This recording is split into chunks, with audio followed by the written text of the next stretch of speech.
Hello everybody, this is Alex from AlterGamer, and today we'll have some No More Room in Hell gameplay. I decided to play a random map, and the gods of gaming decided to give me Flooded, which is a survival type map. In survival maps, in No More Room in Hell, your task is to kill wave after wave of zombies while protecting your safe zones. Since I am playing alone on this map, this will be a very demanding and difficult task. So I'll use the opportunity to show you a bit of combat and the different weapons. So let's join the game. First there will be this preparation round, so I'll respawn on the round, will start over again. As you can see, we do not start with any weapons at the beginning, so we have to look for anything that can work as a weapon. So for example, a shovel. Here we have a rifle and a flashlight and a hammer. Later I'll tell you what you can do with a hammer.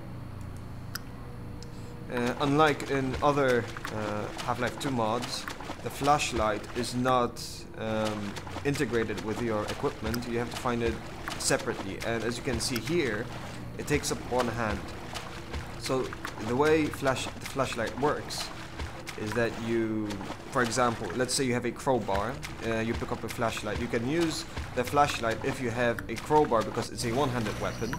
But for example, you couldn't use a rifle and a flashlight. So as long as you use a one-handed weapon, you can also use a flashlight. No, look here, that's only some junk. Let's run upstairs.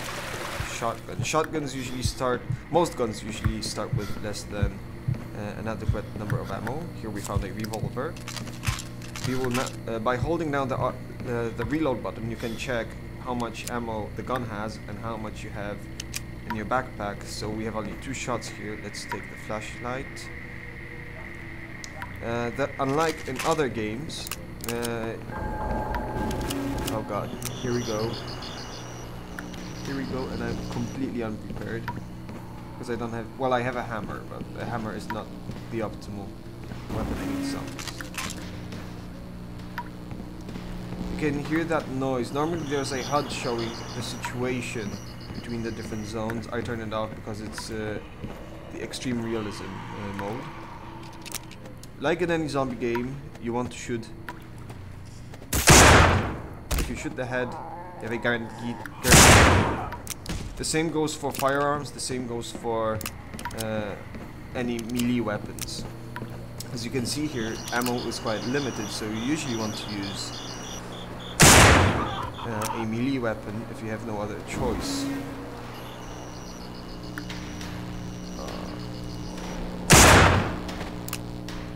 Sometimes the zombies get stuck. This is still the beta, so there's still a lot of work to be done. Let me just show you how the flashlight works. As you can see, the revolver is a one-handed weapon, so I can hold my flashlight out. This is crucial in dark places. A few moments ago, I was not sure where the zombie was. You usually just see a silhouette. You can see them firing, but this will not always. Not a good sign when you have to reload. In the first wave of any survival round, you'll be facing slow zombies like these ones. So they will be just stumbling forward, trying to get to you. During wave 3, which is one of the more demanding waves, you'll be facing off against running zombies and children zombies. And what these two have in common is that they're both extremely quick. So, and in the case of child zombies, they're also much smaller than ordinary zombies, so you might have a hard time hitting them. Oh my god, my aim is horrible here. What the hell? Like I said, bugs. Sometimes you keep firing. I had cases where I aimed directly at the zombie's head and the bullet just flew past it for no reason. So, no invincible zombies here. As you can see, I'm checking my ammo status, and I ran out of extra rounds. So now it's all down to using up all the ammo I still have. That went very quickly and painless. Since the revolver has no more ammo, let's grab something different. Say hello to the shotgun. And the shotgun has only one round. There are 3 types of shotguns from what I could tell. This is just one of them. Although you can kill multiple zombies with a shotgun, you usually have limited supplies. And on this map especially, you have a limited amount of ammo for the special guns. Here's a tip while using any melee weapon. Most melee weapons can kill with a single blow. There are 2 tricks to achieving this, however. First of all, aim for the head. If you hit the head, yeah, well, you'll do at least more damage. But the second point is, you have to watch out for your stamina. And the way you'll know your stamina is listening to the heartbeats. If you hear your heartbeat louder, that means you either ran too much or you used the melee weapon too much. Either way, you just have to stop running or stop attacking for a while and just let yourself relax for a moment. That's another shotgun. We do not want to play the shotgun anymore. The hammer was a 2-handed weapon, but it's not my favorite 2-handed weapon of choice. Another shotgun. This is a different one. Oh, and when you hold down the reload button, you also have a description of what ammo type is needed for the specific firearm. And since this is unlike in Zombie Panic, for example, guns do not share ammo types usually. There are a few small exceptions, but it's much more common to find. You'll most definitely have a problem finding the ammo that you want for your gun. Like on this map, the first ammo, the most basic ammo types you'll find are for the different types of pistols, including the revolver. Another revolver here. Among the different weapons that you can find, which I cannot find at this point in time just yet, because I keep finding shotguns for some reason, is the M4A1 with a scope, so it's excellent for medium and long range sniping. Oh, this is... That was horrible. I admit, that was just horrible. Shotgun out of ammo, drop it away. Grab another shotgun. This is the same one like previously. 3 shots. Hello, Mr. Zombie.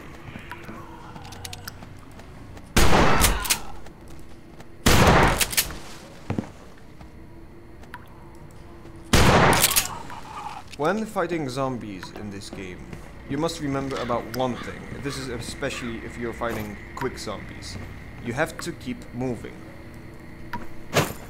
If you stay in place and, you know, don't pay any attention whatsoever to your surroundings, a zombie could flank you or, you know, come from behind you. A running zombie could easily run up to you and damage you.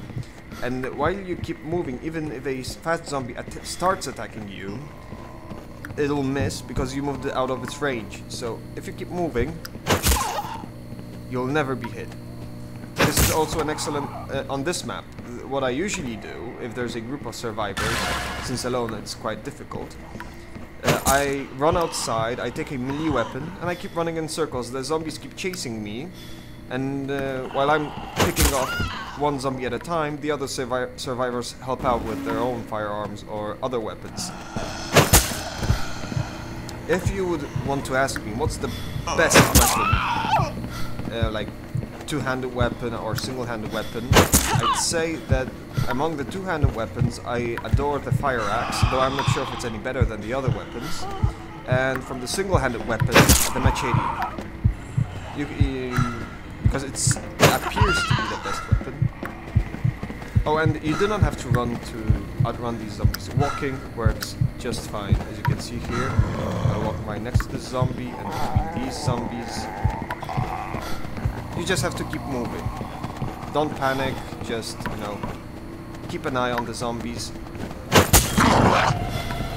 As you could hear a certain tune there when I walked right next to that zombie. That means that the zombie tried grappling me, but I moved out of its range just in time.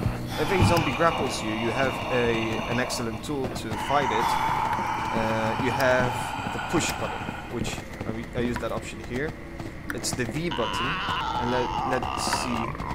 work on these zombies. Which one is closer? I'll show you it next time. Well, you could see it. It stumbled back a bit. Some weapons, like the rifle with the bayonet, which I hope I'll have a chance to show you, has an extra melee attack, which works just like an ordinary melee weapon, which is the bayonet. So if you press V, you could essentially damage a zombie as normal. Okay, now let's hope I find some cool weapons for you guys to see. At least the sniper rifle, which is one of the also great weapons. This is also I think it's a different shot. Yeah, 4 shots. Not great, not bad. Crowbar. I'm running out of luck here. I keep finding shotguns. I suppose the shotguns are an excellent zombie killing weapon, but you know, I would want to show you something a bit different. And obviously shotguns are good close up, but at range they're just horrible. No zombies. This is a technique I call herding. This is what I was talking about earlier. You make the zombies follow you, which means they won't attack the bases, and instead they'll keep following you. So if I had a melee weapon right there, I could just smack away at them and be certain that they won't attack the main bases. The problem on this map is that zombies spawn both here and on the other side of the building, so it's hard to keep close watch on everything.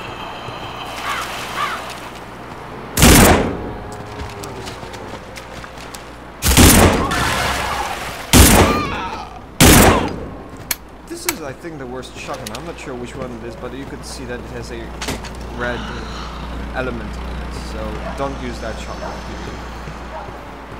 Oh yes, I forgot about one thing. Not the hatchet.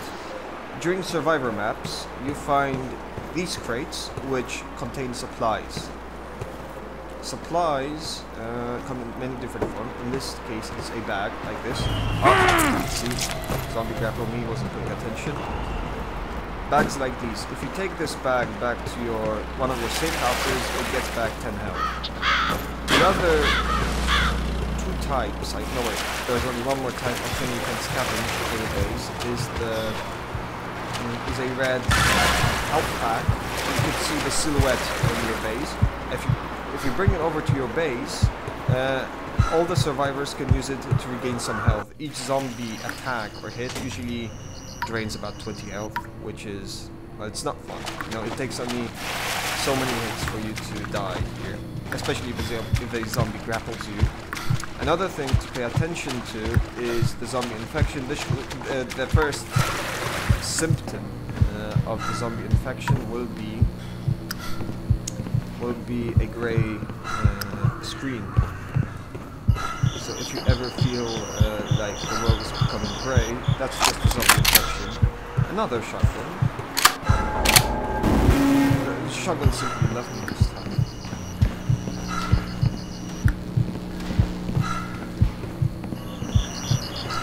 What's this? I do not think I saw this before. It looks like a rifle of some sort. Yeah, it does look like a rifle. I'm not sure what it is. I never saw. This game has so many weapons, I don't know all of them. Still. Let's see what this does. Oh, it sounds like a kind of, you know, it's a rifle, most certainly. Highly accurate rifle. But like I mentioned earlier, with most larger firearms, it's hard to find ammo for them. Even though this gun is great, I have nothing to. Shotgun again. On some objective maps, you'll find ammo for rifles and similar guns. It's just that I'm a survivor. After the third wave, you'll be able to call in the National Guard, which can bring you ammo for your guns. I've seen the welder on single-player missions. I'm just wondering, does it have any use against zombies, or is it just an objective weapon? Oh, right. Let's try. Does seem like... Okay, it's just another two-handed weapon.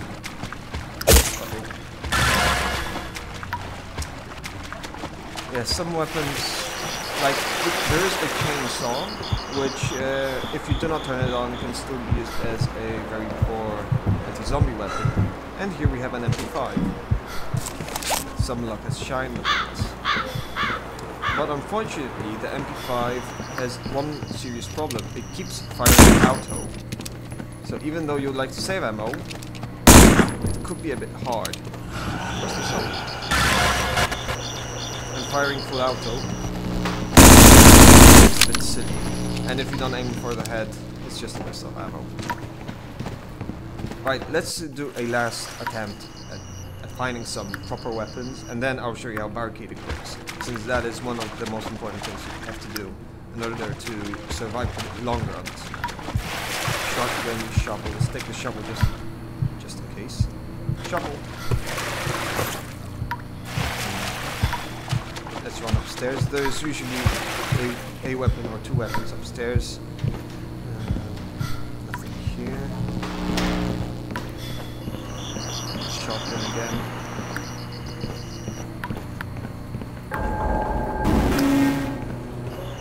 Ah, sniper rifle.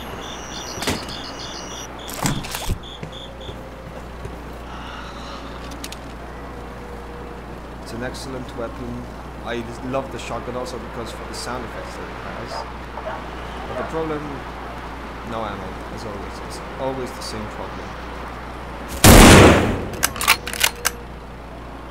I fell in love with the sniper rifle since the very first moment. Oh, and there we go, no ammo. You want to have some fun, and the fun is taken away from you immediately.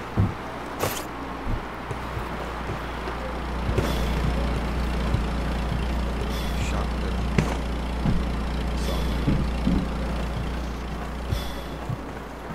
Ah, here's one of the mechs that I was talking about. Sledgehammer. Or also called the sledge.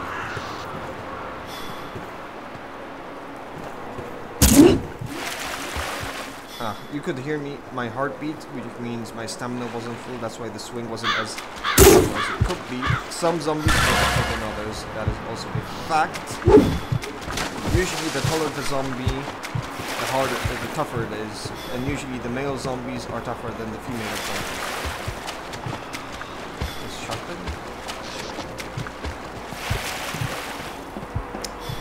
Oh, this is very depressing on so many levels.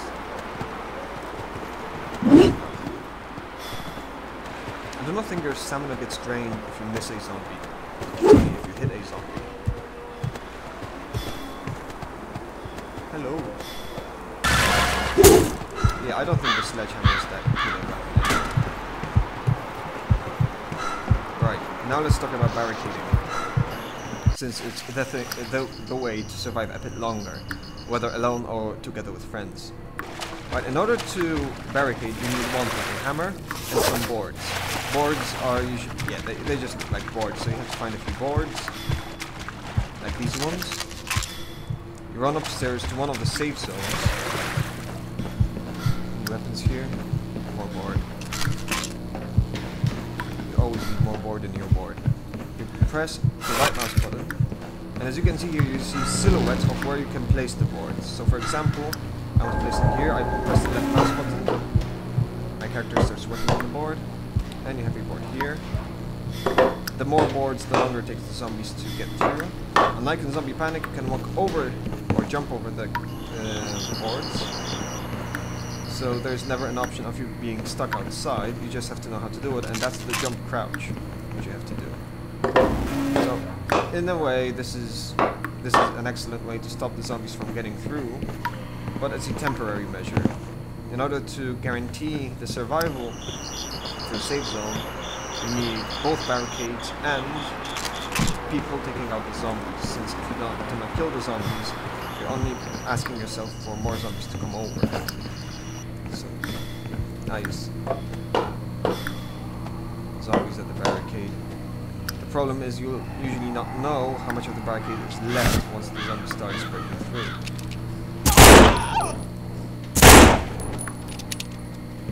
guess I'm overworked.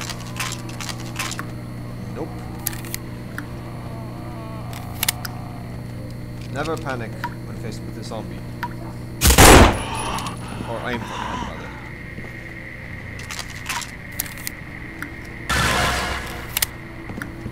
It's just my luck. Never enough. Oh.